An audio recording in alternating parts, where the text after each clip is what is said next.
A new report from the State Auditor's Office gives some insight into what happens with items seized by law enforcement after illegal activity. It's called asset forfeiture. ABC 6 News reporter Emily Pofall is live outside of the Olmsted County Government Center after talking to law enforcement about this. Emily, what is asset forfeiture?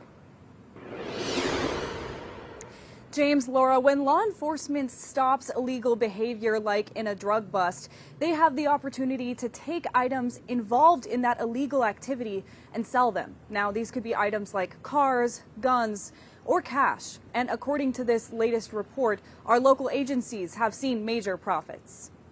Drug bust seizures like this one mean the Southeast Minnesota Violent Crime Enforcement Team can see hundreds of thousands of dollars in profit. According to a new report from Minnesota State Auditor Julie Blaha, in 2021, the team of 10 counties profited more than $400,000 from seized property. Most of this comes from cash or from reselling cars and guns. Some of these firearms are very nice collector's pieces, whatever.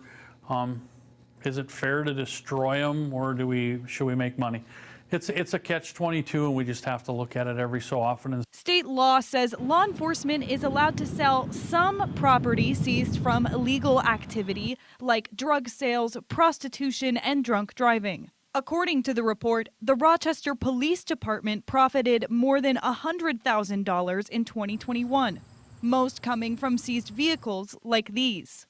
We're not out to take people's cars. What we're doing is to stop a danger to the public. State law restricts what the money's used for. Departments can invest in training programs and can buy new gear like security cameras or bulletproof vests.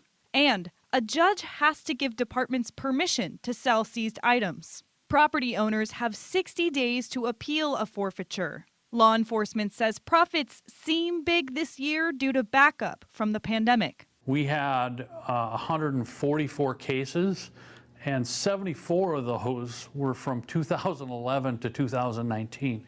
Blaha acknowledges this. That this is showing up in our report is at disposition. What you don't see is the initiation date in our report, so you can't compare.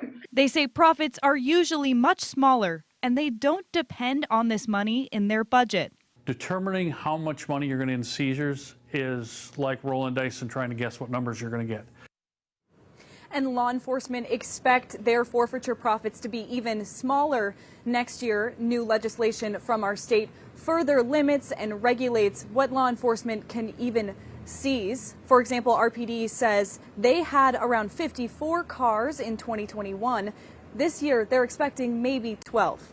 James, Laura.